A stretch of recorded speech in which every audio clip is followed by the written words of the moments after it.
Bonjour tout le monde, Sébastien Saint-Pierre avec vous aujourd'hui dans la quotidienne de la vie agricole. Je serai accompagné un petit peu plus tard dans l'émission de mes collaborateurs habituels, dont mon co-animateur, M. Yannick Patelli, M. Michel Saint-Pierre et M. Simon Bégin. Mais tout d'abord, je vous ramène en décembre 2022, en décembre dernier, où on a eu l'occasion de rencontrer le ministre Lamontagne qui est en train de faire à ce moment son bilan de mandat. Donc, on réécoute l'entrevue avec le ministre et ensuite de ça, avec Simon, Michel et Yannick, on aura l'occasion de rediscuter de cette entrevue. Bonjour, Monsieur Lamontagne, Monsieur le ministre. Bonjour Yannick. Content de vous retrouver dans nos locaux nouveaux, notre studio temporaire de la vie agricole. En fait, on est au 174 Grande Allée, juste à côté de la Maison Blanche habituelle, en face du Musée des Beaux-Arts. Puis on est content d'être dans ce quartier-là parce qu'en fait, ça nous rappelle que cette année, l'agriculture a été mise à l'honneur par la culture. Et vous voyez où je m'en viens. C'est-à-dire qu'on a suivi tous depuis le mois de mars la naissance de Ron Delay. Alors, ouais. Je sais que vous avez suivi ça aussi de très près. Peut-être, dans un premier temps, votre première réaction quand vous avez su qu'un comédien enquêtait sur le monde du lait et que vous avez vu surgir ce docu-théâtre. Quelle était votre réaction d'apprendre ça et de voir ça par la suite? Ma première réaction, ça a été il y a 1 an et quelques mois quand il m'a envoyé une invitation, il m'a expliqué son projet, puis il voulait me rencontrer au ministère pour qu'on puisse discuter d'agriculture puis discuter de lait. Alors, écoutez, j'ai accueilli ça avec curiosité puis enthousiasme. C'est de voir que quelqu'un voulait s'intéresser parce que c'est quand même assez spécifique, si on veut, là. Mais c'est sûr que j'ai mis ça un peu dans la même lignée là, que j'aime Hydro. Je me suis dit c'est un petit peu le même concept. Mais quand j'ai rencontré Justin, puis on a échangé ensemble, là j'ai réalisé que ça faisait quelques années que travaillait là-dessus, il avait vraiment fait ses devoirs, puis qu'il allait sortir de ce projet-là quelque chose d'assez exceptionnel. Après l'avoir vu, à Québec, je pense, on sait maintenant qu'il est à Montréal, c'est un grand succès à Montréal. On sait maintenant qu'il y a 40 dates d'annoncées en tournée et qu'il y a un retour à Montréal, d'ailleurs l'automne prochain, au Théâtre Jean Duceppe. Est-ce que vous diriez que finalement, c'est une pièce un peu qui est un incontournable, en fait, pour le consommateur et le producteur, pour tout le monde, en fait? D'autant que je sais que vous avez rencontré, comme vous dites, mais vous l'avez aussi accompagné dans une émission à Radio-Canada, où vous avez fait comme un duo d'échange avec lui. Est-ce qu'au final, on peut dire que c'est une pièce un peu incontournable, que tout le monde doit voir pour prendre conscience de cette réalité? Je ne peux pas présumer de ce que les gens apprécient ou n'apprécient pas, mais c'est sûr, au point de vue des consommateurs, je dirais où ça peut vraiment être utile, c'est de faire comprendre davantage la réalité agricole, mais aussi moi, je fais une fixation un petit peu de toujours chercher à rétrécir cette espèce de fracture-là qu'on peut observer entre ceux qui produisent et ceux qui consomment, augmenter le lien de confiance entre ceux qui produisent et ceux qui consomment. Puis un exercice comme ça contribue certainement à ça. Au point de vue de bioalimentaire, de la filière laitière, c'est certain que je me dis, les producteurs, les transformateurs, tous les gens qui gravitent, qui sont investis dans ce milieu-là, d'assister à cette pièce-là puis prendre connaissance de cette information-là. Mais comment c'est présenté aussi? Encore là, ça fait certainement œuvre utile. Alors justement, pour parler de la chaîne alimentaire dans son ensemble, on est dans la COP 15. En fait, actuellement, le sujet d'actualité, c'est la COP 15. Vous avez fait une annonce d'un projet de 15 millions de dollars, en fait, d'accompagnement, si je ne me trompe pas, sur la transition écologique pour les agriculteurs. Pouvez-vous nous expliquer un petit peu quelle est l'ambition derrière ça, puis en quoi le Québec serait précurseur? D'abord, il faut remonter quand on a lancé à l'automne 2020 le plan d'agriculture durable, qui fait vraiment école au Canada, puis dans bien des endroits dans le monde, parce qu'il y a 3 choses importantes dans le plan d'agriculture durable. Au-delà des cibles et des objectifs qu'on a, là, c'est 3 principaux piliers. Au cœur, pour sa réussite, c'est vraiment l'accompagnement des producteurs et des productrices, puis c'est toute la question de rétribution. On vient les accompagner financièrement, si on veut, pour les inviter à changer et améliorer leur pratique de culture. Fait que ça, l'annonce que j'ai faite lundi, c'est en continuité. Au mois de mars, on a lancé notre première cohorte qui avait 56 millions de dollars de rétribution. Puis on a 1837 producteurs-productrices là, pour à peu près 22 % des surfaces du Québec qui se sont inscrits. Puis là, c'est une autre cohorte que j'ai annoncée. Là, pour le mois de février, on va avoir à peu près un autre 1000 producteurs pour un autre 29 millions. Mais au total, là, juste en rétribution, là, puis avec un engagement électoral qu'on a pris à la dernière campagne, c'est 130 millions de dollars qu'on va avoir investi pour venir accompagner nos producteurs et productrices pour changer leurs pratiques, améliorer leurs pratiques culturelles. Ça, c'est le premier pilier. Le deuxième pilier, c'est vraiment au niveau de la recherche-développement. On a créé, c'est encore ça, c'est une première, avec le Fonds de recherche du Québec, on a créé le réseau de recherche en agriculture durable du Québec, où aujourd'hui, on a plus de 200 chercheurs, instituts, CCTT, centres de recherche, universités, qui sont fédérés ensemble sous un pôle de recherche qui est l'agriculture durable, dans un contexte de changement climatique, mais de réduction de pesticides, de fertilisants de synthèse, amélioration de la santé des sols, amélioration de la qualité de l'eau, de la diversité. Puis le troisième volet, qui est très important, c'est tout le volet du transfert de connaissances puis de l'accompagnement des producteurs. Encore là, c'est plus de 25 millions qu'on a investi là-dedans. Puis on a développé, avec l'ITAQ puis d'autres partenaires, un ensemble de programmes pour venir accompagner chacun des producteurs. Fait qu'à partir de janvier, ils vont pouvoir suivre des formations personnalisées, si on veut, là, pour chacun des enjeux, pour nous aider à les accompagner pour atteindre les objectifs du plan d'agriculture durable. Alors, on vous sent très investi dans cette vision de transition.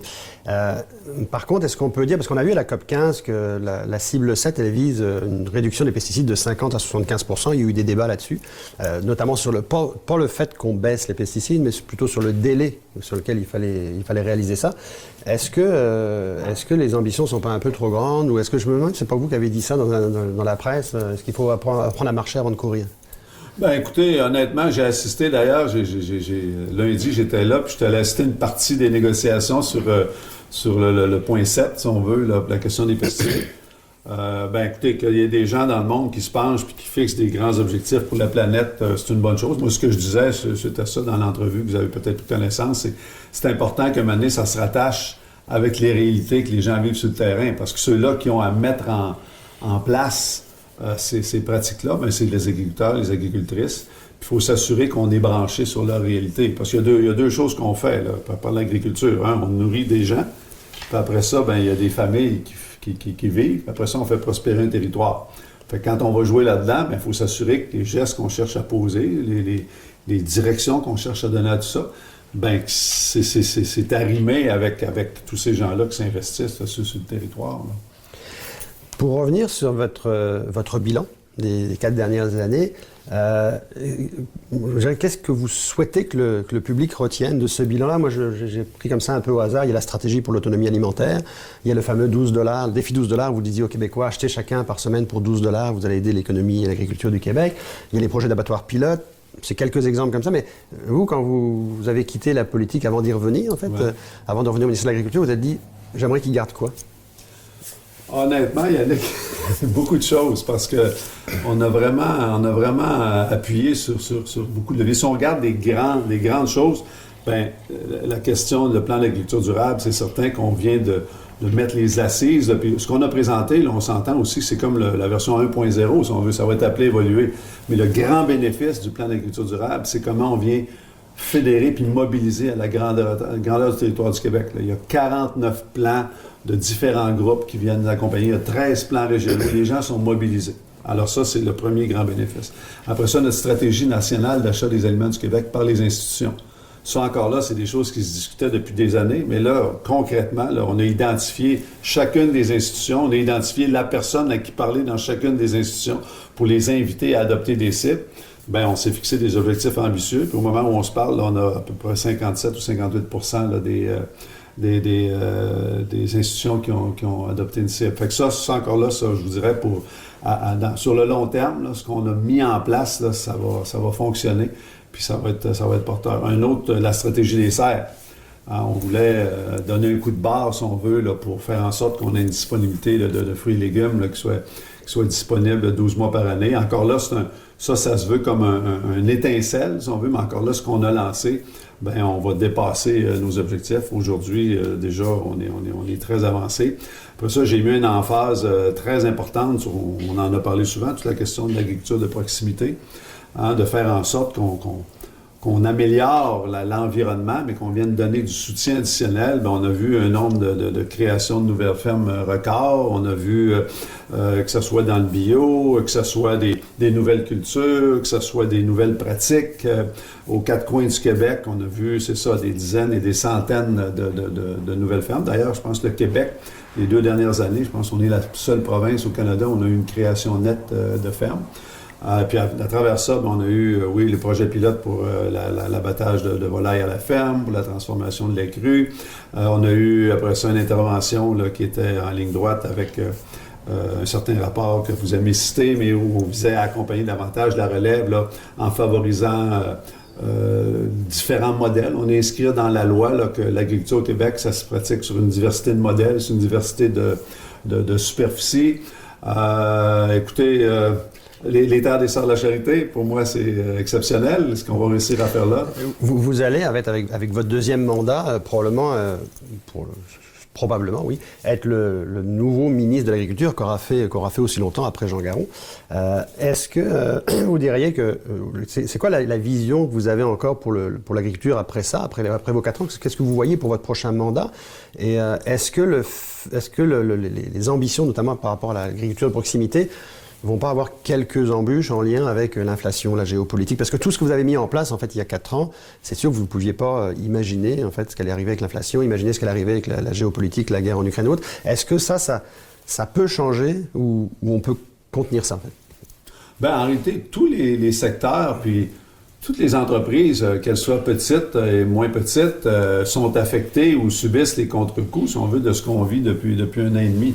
Alors, c'est sûr que si on parle de continuité, bien, ce qu'on a mis en place, les 4 piliers qu'on a mis en place pour accroître l'autonomie alimentaire, bien, c'est encore là, que ce soit André Lamontagne qui est ministre avec un gouvernement de la CAQ, il y a vraiment du bon matériel là, pour construire pendant des années, puis pour s'investir pendant des années, parce que ça donne vraiment des directions. Fait que moi, honnêtement, je vois une continuité là-dedans. C'est sûr qu'il faut s'arrimer puis s'ajuster avec les défis, principalement au niveau de la chaîne d'approvisionnement, ce que ça entraîne. Mais je vois certainement une continuité là-dedans. Mais si j'ai à prioriser, mettons, vous me dites, c'est quoi vous allez prioriser? Bien, oui, il y a la stratégie pour accroître l'autonomie alimentaire de façon durable. Ça, c'est une priorité de toutes les priorités, si on veut, mais il y a 3 volets. Moi, toute la question du territoire, des activités agricoles, bien que ça soit encore plus dynamique. Il y a une question de protection, mais après ça, il y a une question aussi il faut que nos entreprises agricoles, aujourd'hui, ça se fait différemment qu'il y a 15 ans, 20 ans, 30 ans, que ce soit l'agrotourisme, la transformation à la ferme, puis il y a une question de mise en marché aussi. Fait qu'il faut qu'on en fasse davantage, si on veut, là, pour qu'on puisse libérer le talent et le potentiel qu'on a sur le territoire. Deuxième volet, bien, tout ce qu'on va pouvoir faire pour accroître la demande de produits du Québec, mais après ça, ce qu'on va faire pour accroître aussi l'offre de produits du Québec, bien, on va continuer à le faire. Puis le 3e volet, bien, c'est intensifier toutes nos interventions pour encore là accélérer ce virage-là écologique de notre agriculture. Alors, il y a quelques semaines, vous étiez au congrès de l'UPA. On vous a entendu, vous êtes passé en discours juste avant Mme Bibeau. Est-ce que vous retenez du congrès, entre autres, puis est-ce que vous avez quand même senti une inquiétude sur la loi des agronomes? Les producteurs vous ont quand même posé quelques questions. Est-ce que vous avez des choses à leur dire sur les discussions qui vont s'en venir sur le prochain projet de loi sur la loi des agronomes? Oui, bien, je l'ai dit, puis j'en ai parlé au Congrès, puis j'avais parlé aussi avec les dirigeants de l'UPA. Le projet de loi a été déposé au mois de juin. C'est important pour nous de marquer le terrain, si on veut, là. Mais en même temps, il y a eu plusieurs réactions. Il y a eu des réactions positives. Il y a eu des réactions aussi qui venaient vraiment questionner certains des fondements même du projet de loi.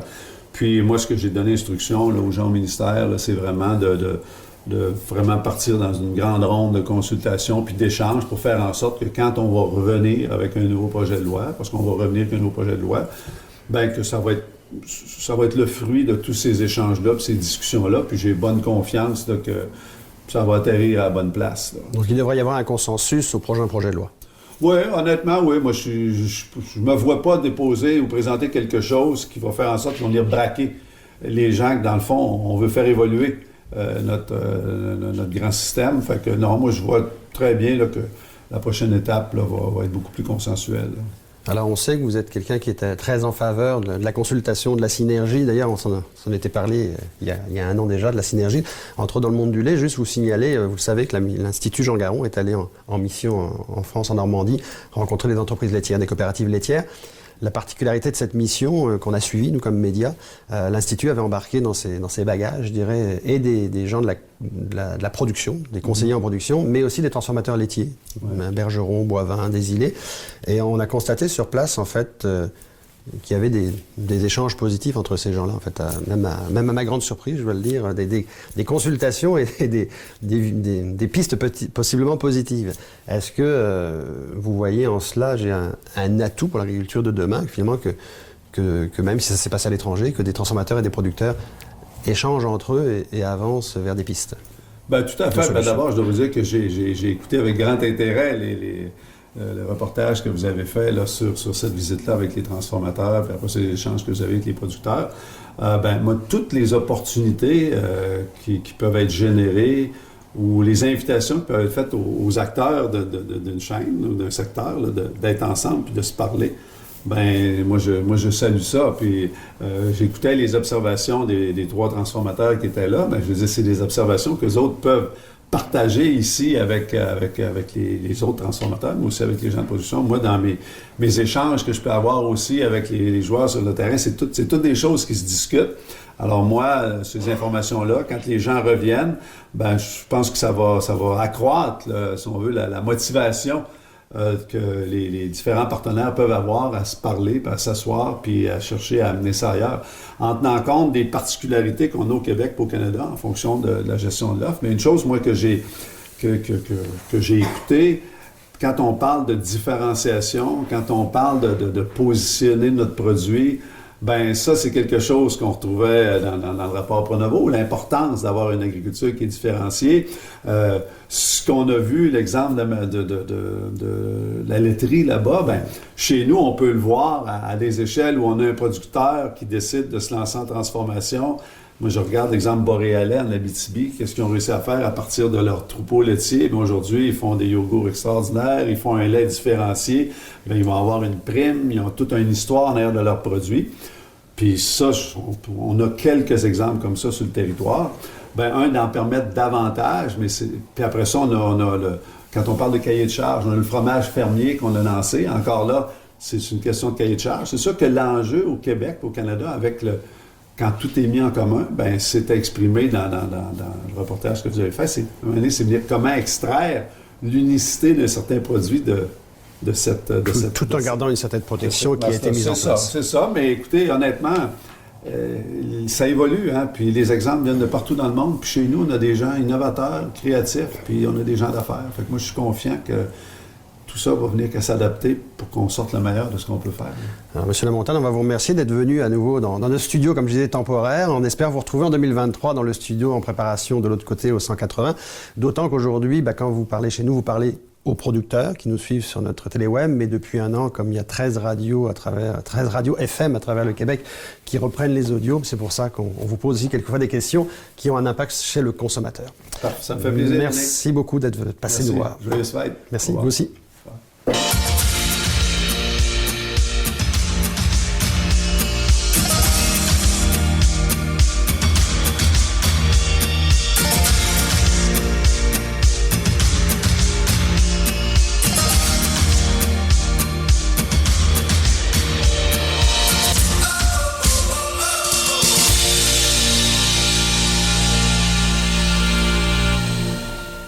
Chez Belle-Île, on met en valeur les ressources de la ferme pour soigner les animaux d'élevage. On appelle cela l'autonomie alimentaire à la ferme. Nourrir l'autosuffisance. Voilà comment nos conseillers vous aident chaque jour. Belle-Île Solutions Nutrition. On nourrit ce que vous mangez. L'encanteur René Hood peut vous aider grandement à obtenir le juste prix, que ce soit pour un troupeau de vaches laitières et ou pour la marchandise de ferme à vendre. Le travail d'une vie vaut la peine d'être confié à une équipe de professionnels. L'encanteur René Hood et son équipe de professionnels pour obtenir le bon prix dans un encan. Visitez encanhood.com. La vie agricole, ce n'est plus seulement un journal et ses 100 000 lecteurs. Découvrez aussi nos plateformes web sur www.lvatv.ca et écoutez nos podcasts dans 13 radios FM à travers le Québec et l'Ontario francophone. Une portée de plus de 1,5 million d'auditeurs. La vie agricole, par son émission La Quotidienne, se répand partout en région pour parler des vrais enjeux du Québec. Chez Belle-Île, on met en valeur les ressources de la ferme pour soigner les animaux d'élevage. On appelle cela l'autonomie alimentaire à la ferme. Nourrir l'autosuffisance. Voilà comment nos conseillers vous aident chaque jour. Belle-Île Solutions Nutrition. On nourrit ce que vous mangez. L'encanteur René Hood peut vous aider grandement à obtenir le juste prix, que ce soit pour un troupeau de vaches laitières et ou pour la marchandise de ferme à vendre. Le travail d'une vie vaut la peine d'être confié à une équipe de professionnels. L'encanteur René Hood et son équipe de professionnels pour obtenir le bon prix dans un encan. Visitez encanhood.com.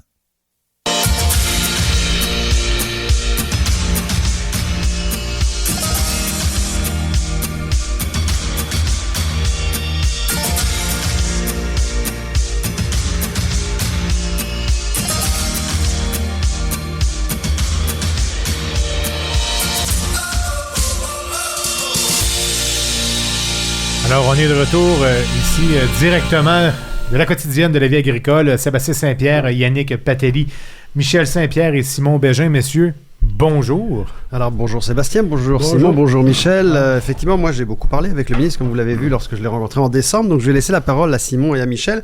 Que ce soit les sujets de lien de confiance entre producteurs et consommateurs, que ce soit l'histoire des petits abattoirs, la longévité peut-être identique à celle de M. Garon, comme on a évoqué avec M. le ministre, la loi sur les agronomes, peu importe le sujet, ou tout simplement sur la fonction en fait, que doit assumer M. Lamontagne en tant que ministre. Avez-vous des commentaires? Oui, merci Yannick et bonjour. Bonjour Sébastien. Sébastien. Il s'appelle Saint-Pierre comme moi d'ailleurs. Ah, oui, mais c'est l'habitude. On commence, on est dans notre première semaine. On va réussir. Et bonjour Simon. Ben voilà, c'est une belle occasion, je pense, de parler après 4 ans. J'ai l'impression, après avoir écouté ça, qu'on a un ministre en commande. Et pourquoi je dis ça? C'est que c'est pas évident d'arriver là. C'est pas arrivé. J'ai connu, au bas mot, 10 ministres d'Agriculture. Alors, ça vous dire à quel point je suis vieux. Alors, j'ai connu une dizaine de ministres d'Agriculture à partir de premier que j'ai bien connu, c'est Jean Garon. De tous ceux-là, un seul a vraiment fait le tour de la question, c'était Jean Garon. Il était là 9 ans. Ça prend du temps à être ministre d'Agriculture. Ça prend du temps parce que souvent, c'est mal perçu. On dit « Oh, l'agriculture, c'est un long fleuve tranquille ». Moi, je pense que ça prend davantage aux chutes Niagara qu'un long fleuve tranquille. Il y a tellement d'aspects en agriculture. Puis avant qu'on soit en maîtrise de ça, en contrôle, ça prend des années.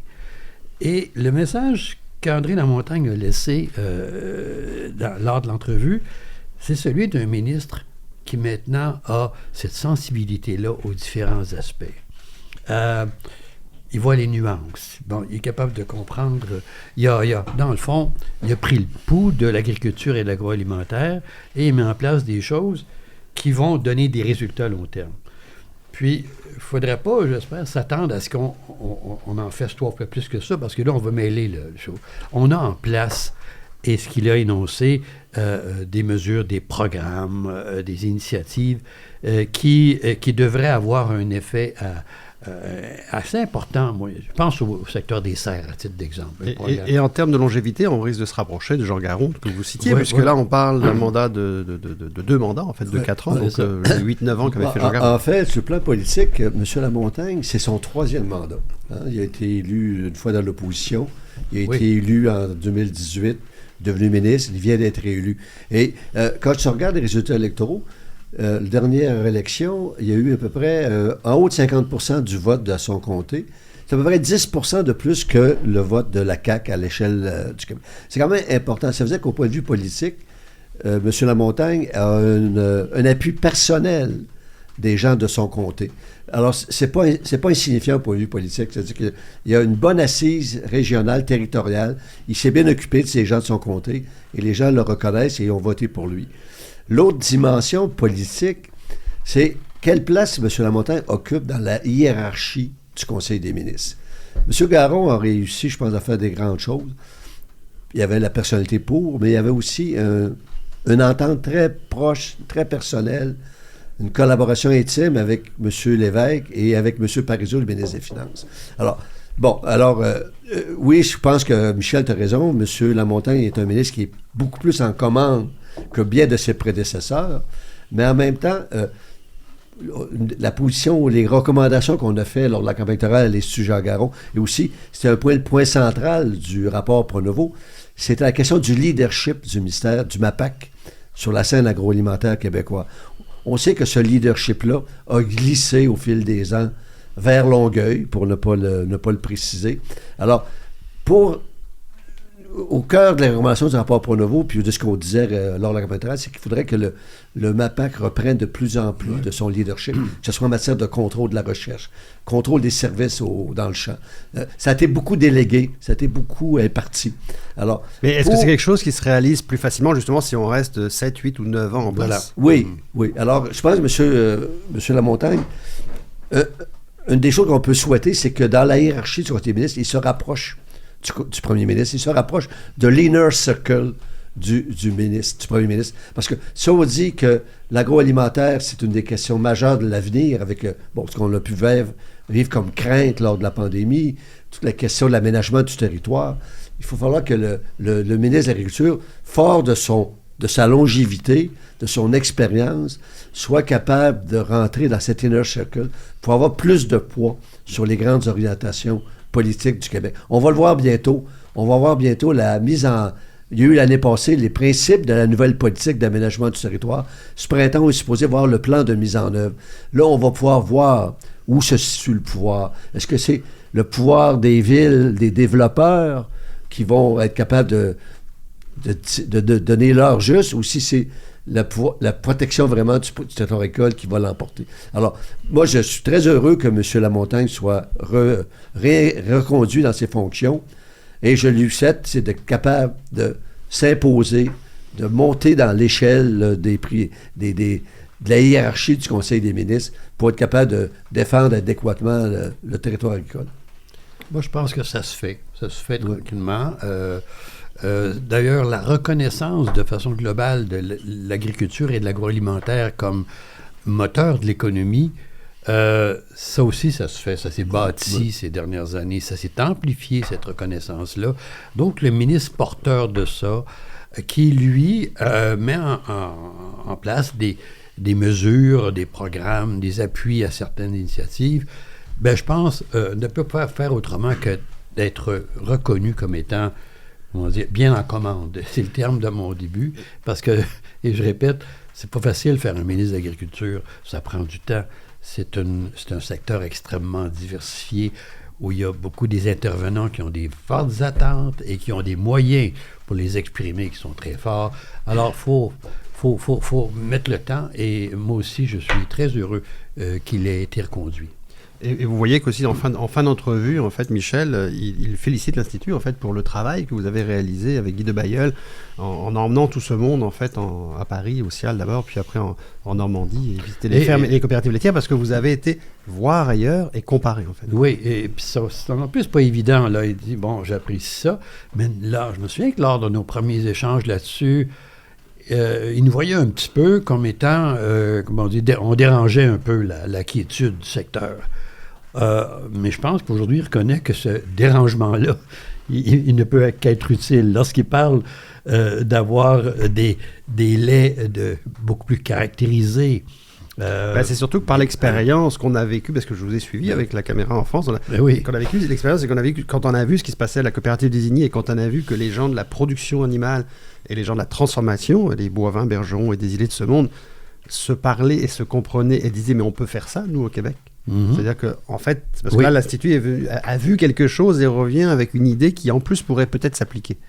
Oui, ce qui pourrait donner peut-être naissance à des appuis encore plus grands et un message que le ministre est souvent le seul à pouvoir porter,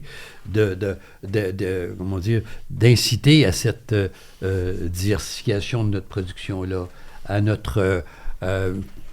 régionalisation de l'industrie, parce que les régions ont des caractéristiques qui n'ont pas été mises beaucoup en valeur, sauf exception, il y en a eu quelques-unes, mais en général, les régions n'ont pas mis en valeur leur propre potentiel, leur terroir qui est propre.